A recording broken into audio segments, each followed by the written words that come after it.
Alright, update on waves. Let's check out the chart and then I'll give you a rundown of the news that has been popping up in the past day for waves. So yesterday we were somewhere around this vicinity, I think somewhere around about 37 or so when I made my video, and the video was titled basically we need to stay above $36.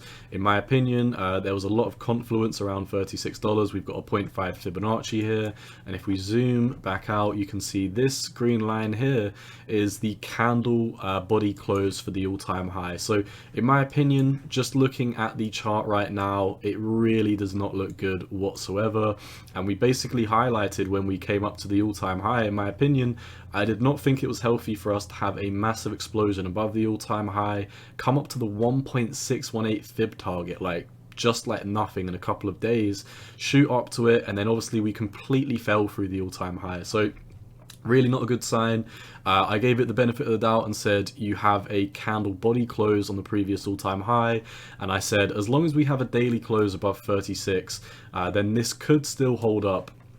Nonetheless, we had a lot of news coming in yesterday, which I'll give you a rundown on, but just finishing off with the charts, if we come down to the 4 hour, this was the region that I said we really needed to hold, and you can see we completely fell through it like it didn't even exist. Like, it wasn't even tagged on the 4 hourly. I mean, if we come over to the hourly, this green box, we really were only in it for 2 hours, and then we completely fell through it, back tested it, and we've been falling off the table ever since. If we come over to the 4 hourly, huge selling volume stepped in when we came back down to retest this all-time high. So a lot of people are very fearful right now, rightly so. I'll get into the news in just 1 second, but yeah, I mean, even if we come over to the daily, it really does not look good. I mean, we've basically got this huge Bart Simpson pattern coming all the way back down.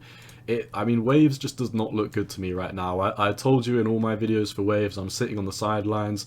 I'm waiting for a region for this to bottom before I would potentially think about entering, and my next price target is $29. $29 needs to hold, in my opinion. If we break below the 618, which is $29, I think we're going to absolutely fall off the table and potentially come down to sweep the lows. Now let me get into the news now. So first of all, before I read the news, just to let you know, I really don't have an opinion on this. It's not like I work for waves. It's not like I'm an insider. I don't know the inside information. And once again, I really don't have an opinion on this news. I am just reading the news based on these articles. There are a ton of negative articles and FUD going on for waves right now. So in my opinion, I really don't think that I'm going to be entering waves. It does seem really risky, and rightly so. But once again, I'm just reading the article. I don't have too much of an opinion on this, so don't shoot the messenger, shoot the person who made this article. If you don't like it, go pick it up with this guy over here, Jeff Benson. So let's read the article nonetheless. You can see basically Waves has been accused of pumping and dumping their own coin. Now, I didn't know this until yesterday, but Waves has a USD based stablecoin called USDN or USD Neutrino. Yeah, I think that's Neutrino. I might have pronounced that wrong. Nonetheless, doesn't really matter. But it has lost its peg to the US dollar yesterday, and it came all the way down to 68 cents. So this is really not a good sign for Waves. A lot of people are calling it a Ponzi scheme. A lot of people are ripping into it. A lot of people are hating on it, and you know, rightfully so in my opinion. I mean, if you've got a USD stablecoin and people are trusting you to maintain the value of that USD stablecoin with $1, and then it goes down to $0.68, I mean, they have the right to call this a Ponzi scheme. They've got a right to be mad, because you know, you forget, if you're invested in Waves, you might be emotionally attached to this and be like, oh, it's not their fault. But nonetheless, you know, people have gone and invested their money in this stable coin, and it has basically been rugged from underneath their feet. Now, like I said, people are calling this a Ponzi scheme. Now, I'll jump into why. There's a bunch of different tweets. I went on the Waves crypto Twitter yesterday to see what was going on. This kind of seems to be the consensus of it. There's a ton of articles, there's a ton of people tweeting their opinion on it. But nonetheless, I'll read this out for you.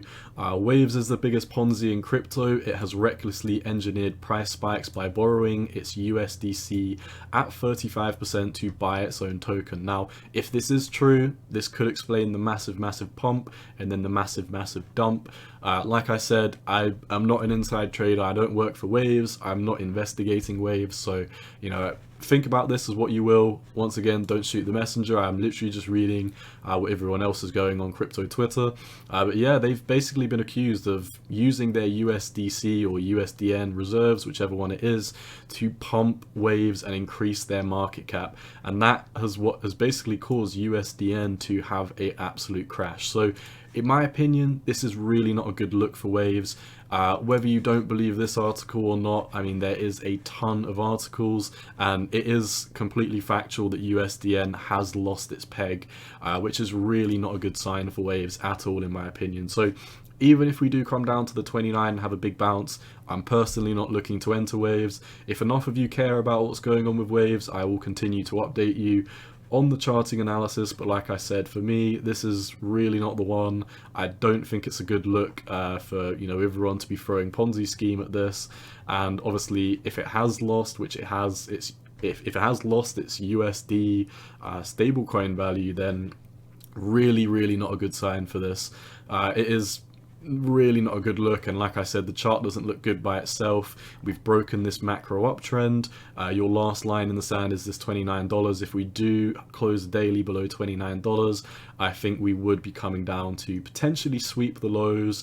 Either way, if we don't come down to sweep the lows, the 200-day moving average is the first place where I think it's even possible to have a bounce, and from where we are now, that's another 32% drop. In my opinion, it would be more likely to come down and sweep the lows, at least to the start of this big uptrend, and that would be a 64% drop. So, like I said, really not a good look for waves. There's a ton of articles out right now bashing waves. People are calling it a Ponzi scheme. Its USD stablecoin has lost a ton of its value. So, you know, if you've been watching my past few videos, you know I've been saying I'm looking to play from a position of strength. I'm not going to wildly enter this. And with all the news that's going out right now, I really don't think, even if it has the best charting reversal in the world, I just don't think I'd want to touch this anymore. So, is what it is. You can formulate your own opinion. Like I said, I'm not 100% sure if they have actually used their USD reserves to pump their market. You can base your own opinion on that. You can decide that for yourself. Nonetheless, I'm just giving you the news and I'm giving you the charting analysis, and it does not look good. It is not healthy, in my opinion, for a crypto to explode past the all-time high and not only lose the all-time high on a back test of the wick, but also lose the all-time high on the candle body close. So doesn't look good to me. Nonetheless, as long as we hold 29 from a charting perspective, like, purely, if we get rid of this news now, from a charting perspective, if we hold the $29 and have a strong uptrend, like I said, from a charting perspective, we could have bottomed. But in my opinion, I really don't like the news. I don't like the FUD. I don't like that they've basically lost the value of their stablecoin. So it is what it is. I'm going to sit on the sidelines for this one. I'm not going to be trading this one. But like I said, if enough of you care about what's going on with waves, I'll continue to provide you updates. So that's all I see for waves. Best of luck if you're in waves. Once again, none of this is financial advice, just my opinion on the market. And you've always got to do what's best for you. Cowboy out. Peace.